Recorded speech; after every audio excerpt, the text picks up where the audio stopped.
Hi, welcome. I'm Jordan Vandenhoff, and I'm joined with Sheldon Clare today. And we got some news for you. So the government has called the election.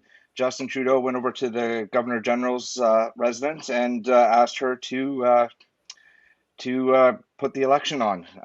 Good news for us. Bill C-21 is now dead, and that's one less thing that we have to worry about. Right, Sheldon? Absolutely, Jordan. It's a time when we've been given a lot to worry about over the past few years with this Liberal government. They've been a stalwart enemy of ours, and this is the time for us to fight back. As you know, Mary Simon has dissolved the Parliament. Trudeau's minority government is now out in the wind. They're casting about for an election. Optimistically, it looks like his support has been sliding away from him. The recent Nanos poll has started to take him away from getting a majority. It might just be that we have an election and end up with the same result we had last time, or it could be an upset and he could lose office, which I think a lot of us would be very, very happy about. The election, as he is calling it, is supposedly going to be about vaccination. Like he's claiming this is the vaccination election and it's a judgment on his handling of the pandemic. Well, I think it's a bit more than that. I think this is an election that's about individual rights and freedoms versus a statist authoritarian style resplendent with corruption. I think that's really what we're going to be seeing in this particular election, is that discussion. So we need everybody to, as Scott Williamson says on our chat here, to get out and vote. And we need to vote very strongly to make sure we're defeating the Liberals. That's what we need to be doing. This government must be defeated. And I think one of the questions Canadians need to be asking themselves is, well, if the Trudeau government's going to mandate vaccinations for everybody and say that you have to have it because it's dangerous, there's this new variant and all this other stuff coming through, well, then why the hell are we having an election? You know, if it's this dangerous for everybody that we have to have mandatory vaccinations being forced upon people against their will, why are we having an election? Is that not more of a danger? I think that's a legitimate question. On the other side of the thing, in reference to our issues, if these guys get back in again, it's going to go very ugly for us. We're going to see a much more vigorous attack on our rights and freedoms, probably more firearms bans, probably even he'll go off after all semis and handguns like has been done in other countries. So people need to take a very, very serious look at where they're going to put their X in this election. What's the word out where you are, Jordan? Are they hearing much out in Ontario? Well, I'll tell you this. So I drive around all of Ontario, you know, doing different gun events and whatnot. And I've got a couple stickers on my truck. One is not so nice for Justin Trudeau, and then a hashtag Justin Trudeau must go. And I am getting people honking at me like crazy. Thumbs up. People are going out of their way at stoplights. They're, you know, roll the window down, and I'll be like, okay. You know, and where'd you get the sticker? I want to get it. I said, you can get them online. And, you know, they're like, great, I'm going to go get mine. A lot of people are fed up with Mr. Trudeau. So I have, and for a lot of reasons, you know, and then in the firearms community, well, we all know we're all very upset with what Trudeau and Blair have done to us. And I really don't think we're going to survive another 4 years. So, you know, if you're a firearms owner, you need to really get out and vote this time, and you need to vote Conservative. They've already made it clear, the other parties, that they're in line with Trudeau's gun grab. And we've had Mr. O'Toole on our show, and he said he's going to make some changes in a positive direction for us. Yeah, absolutely. I think that there's been a lot of criticism unfairly leveled for the most part against Mr. O'Toole. There's certainly some criticisms that are valid, but quite frankly, he's the only horse in the race that's got a chance of beating this guy. That's the naked truth. And I know people are unhappy about their choices. I think that we've been unhappy about our choices in Canada for a very long time. But the time to start flipping around and trying dangerous new things is not just before an election. I think there needs to be some depth constructed in any alternatives that has to be well established for years in advance before it can hope to make a change. I mean, I was very much involved with the establishment of the Reform Party and the Reform movement. I worked very hard on that, and it was a multiple year long effort to make those changes. And that didn't just happen right before an election. We took years to get prepared and to make a difference. And I think that what we need to do is rally behind the Conservative Party of Canada and make sure that they are defeating these Liberals who are, by all accounts, much, much worse. They're much worse than the Conservative alternatives. NDP are not our friends. The Bloc are not our friends. The Greens are in turmoil and definitely not our friends. And despite the growth of some very angry movements in the West, it's not the time to be putting one's ex beside those at this point. That would be a huge mistake and would result in the return of a Liberal government, and we cannot survive that. It's not acceptable. And somebody mentioned in the chat about the PPC. Back in 2019, look what happened. They split the vote and gave Trudeau a few more seats and some ridings. It's not going to happen. His platform you might have thought was great, but it's just not going to happen. We need to get the Conservatives in. They're our only chance for our sport. If you're a sports shooter, hunter, trap shooter, skeet shooter, it's not going to stop at just the assault style rifles, as they call them. It's just the opening to what they have planned. They're going for a total disarmament. Oh, absolutely. They've been signaling that very much. And I mean, we've been seeing this in the international community as well, with the various movements of the Program of Action on Small Arms Weapons. We've got the Arms Trade Treaty coming up at the end of the month, those discussions in Geneva. And every time they get up to speak, it's all about going after the guns. And it's not the big militaries that are causing this protest movement and angst. It's your guns and my guns, ammunition, anything we like to shoot and use is under threat. And this government in Canada is one that is pushing that agenda, and it's not okay. We need to stop the virtue signaling Liberals and get a government in there that is actually going to work for all Canadians. And I think that the only way we're going to do that is by defeating them and getting in a Conservative government which has actually made some commitments to help the firearms community, to help the economy, to help the business sector get back on track and power us up and start paying down our huge unmanageable debt. Absolutely. So, Sheldon, maybe we should tell everybody that's viewing what the NFA is doing for this election. Oh, well, sure. Yeah, we're launching a major election third-party campaign to target specific seats across the country that we believe are at risk of going one way or the other. So we've identified seats on the margins, and we're going to focus our advertising and lobbying efforts in those areas as a third party registered with Elections Canada, which we are now able to do since the writ has been dropped and our spending has gone past the minimum. We'll be doing that very, very quickly, first thing Monday morning.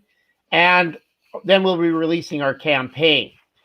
And I think people are going to be very impressed. We're not focusing just on firearms for our campaign. We're drawing people's attention to a myriad of issues, which we feel will best attract a cross-section of voters in order for them to understand the danger of continuing with a Liberal government. So that's a big thing we're doing. Another thing we're doing is we're having a bit of a meet and greet in Ontario this weekend. We're bringing some of the politicians out to one of our major clubs there, Silverdale in Ontario. And we're going to have a meet and greet, do a little bit of shooting, talk politics, talk guns, and probably have a pretty good time, despite all the dark clouds of this election and everything else that's been going on in the world. I mean, we're seeing some terrible things happen right now. I particularly weep for the people of Afghanistan who are seeing a Taliban resurgence, and the West abandoning people who served Canadian forces so well and other militaries as interpreters. All of that looks just terrible to me, and I'm shocked and appalled that our government has not been moving much more quickly to help those who helped us. But I'm not surprised. that they would be so shallow. So we really need to get out there, rally around our local candidates, make sure that those local candidates are getting elected. If you don't have a conservative candidate in your riding yet, make sure you get one PDQ. You're going to have these in place in order to make the maximum effect in this next federal election, which will be on September 20th. Yeah. So I want to add in there in 2019 we ran the same kind of campaigns and we did make a difference. This time we are doubling down. We are putting a lot more effort. We're putting a lot more time, a lot more money in the pot because this is make it or break it really for the firearms community. Well, yeah, that's kind of the sense of it. I mean, funnily enough, every federal election I've ever been in has felt like a make it or break it election. I remember the one with Tim Campbell, which I worked at very hard to make sure she lost her seat. And I've seen the subsequent ones, the ones around Bill C-68 with the election of the Chrétien Liberals. I remember Paul Martin and his handgun ban election, and that got it all handed back to him. I don't think Canadians want to see other Canadians be treated badly, shabbily, unfairly, or have their property unfairly seized, or to watch their rights and freedoms be given up. I know a lot of people are afraid of some of these things, like the pandemic that's been going on in the world, but I think they need to ask themselves very critically, is this really the grave threat that this government has tried to make it out to be, or is this something else, and are we actually getting through the worst of this and moving on to bigger and better things? Has this government really performed as it was supposed to with the best interests of Canadians? And I don't think that that's the case. I think that this government has dropped the ball on many occasions throughout the pandemic, certainly through our economy. They've destroyed our economy, and they've racked up the debt to such levels that we're going to be in a huge time sink and loss to be able to pay down our debt. If we actually had our debt paid down, we could do all kinds of incredible things with our tax dollars, but that's not the case. No, they're just wasting our tax dollars with no oversight. Especially there was a commercial and an ad that came out that was a really big misuse of funds, I'd say. And the NFA has filed a report with the was it Integrity Commissioner? Yes, that maybe. Yes, and thanks for bringing that up, Jordan. The ads that you've been hearing on the radio and watching on our news, which are blatant misrepresentations of the facts around firearms, are clearly based upon being pre-election ads funded for by your tax dollars, not Liberal Party coffers. They're misleading, they're inaccurate, and they're inflammatory. And so what we did as an organization was file a complaint with the Integrity Commissioner, and we're going to push to make sure that this is dealt with in a very serious way, because it's not okay for them to be wasting our monies by going after us with this ad. So we're attacking that full on. We're doing that, and if we don't get satisfaction with that Integrity Commissioner, which I expect that we should, we'll probably look very seriously at running that to court. It's not acceptable for a government to be doing this. But the focus of our effort right now will be our election campaign in the next few weeks leading up to September 20th, when the Canadian public will be going to the ballot box. Absolutely. It's all hands on deck right now. That it really is. And I want to encourage firearms owners in particular to get out in the advance polls and vote in the advance polls. We're not likely to be swing voters in this election, folks. We have a pretty good idea who our friends are and who they are not. And it'll be important to get out and beat those advance polls. And remember, regardless of what the nice things are that some of these smaller fringe parties and angry groups are saying, they have zero chance of doing anything but helping Liberals get seats. That's all they're going to do by misdirecting votes. We cannot stay home for this election, people. We need to get out and vote very strongly for those conservative candidates who have the best shot of beating these Liberals. But make sure they know why you're helping them and why you're there. Get out and volunteer. Take a sign. Do everything you can to make sure that Mr. Trudeau understands that he is not wanted. Absolutely. Yeah, we're missing Charles tonight. I bet you he's door knocking right now. Every time I call him, he's been on the campaign trail helping out his member in his riding. Very active. He's been chatting with all the MPs, and when we do this Silverdale event, it's going to be a great turnout. All the MPs are going to be there. If you are from Ontario, please come down. Come visit us. The MPs will be there. You can talk with them, talk with us. We'll talk more about our campaign, and of course, we're going to be shooting on a live range. Yeah, I saw it. I think that's great. And Charles is either doing that or he's spending time with his family, and I allowed him for all of those activities. I saw a comment from Mark there about our votes in the West don't count, never have. If they did, he wouldn't have been elected last election. Well, that's actually not completely accurate. Our votes in the West do count, because if we stay home and we don't vote, we will lose seats, and then they will get a majority. Our votes count. The fact of the matter is that we do need some election reform in this country. We do need to have a better representation for the increased population that we have in the West, and there's something that pays attention to the significant economic role that the West plays within Confederation. But do our votes not count? Our votes count. Every single vote counts.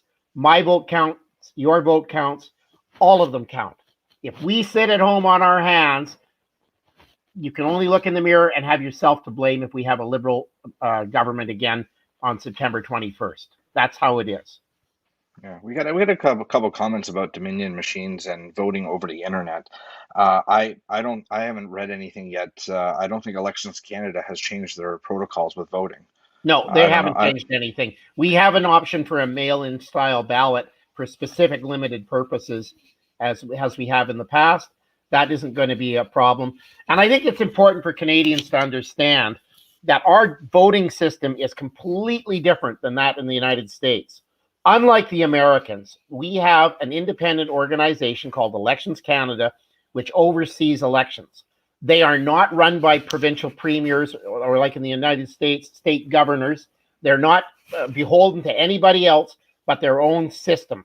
So no politician can go in there and direct what happens with ballots or balloting on an Election Canada's booth. And I know this because I've worked for Elections Canada for several elections and been a supervisor for many ballot boxes. And I'll tell you, our hand-marked balloting system is one of the best in the world. I very much believe in it. It's one of the reasons Canadians are great at going around the world to oversee elections in regimes where things have been a problem. Because we don't have the system where you can stuff ballot boxes in Canada, because every ballot counts and is counted. So be heartened by that and get out the vote. Great. So yeah, we just wanted to jump on real quickly to give everybody and what's going on some information. We were planning on having a full show this week at some point. I think we are still probably going to run it maybe Tuesday, Wednesday. We just, with the news coming out, we wanted to engage with you guys and let you know what's going on. We are working hard for you. We have our new campaign. And Sheldon, I think we'll leave it at that for now, and we'll run a full show, and we'll have Charles with us, and maybe we'll leave it open to any of the other directors that want to jump in. That sounds great. We really do need to talk to people about a few other issues. This, of course, we'll talk about again. This is going to be the focus for the next few weeks as we careen towards the election. I'm hoping if you're in Southern Ontario or Quebec, New Brunswick, Nova Scotia, any of the parts east there, Prince Edward Island, Newfoundland, anywhere out east, or even Manitoba and parts west, that you can get to Silverdale on Saturday and join us for our meet and greet and shoot. It should be a great time. I would be happy to see you there, and along with Jordan and Rick and our other NFA directors who are flying in to come and engage with the club, each other, and our politicians. There'll be several who have indicated they're going to show up, especially now that the writs drop. There's nothing like campaigning at a gun club to start things off right. Yeah, absolutely. All right. So thanks everybody for tuning in, and we'll be back shortly. Thanks for listening to this episode of NFA Talk. Like and follow the NFA on social media and sign up to become a member.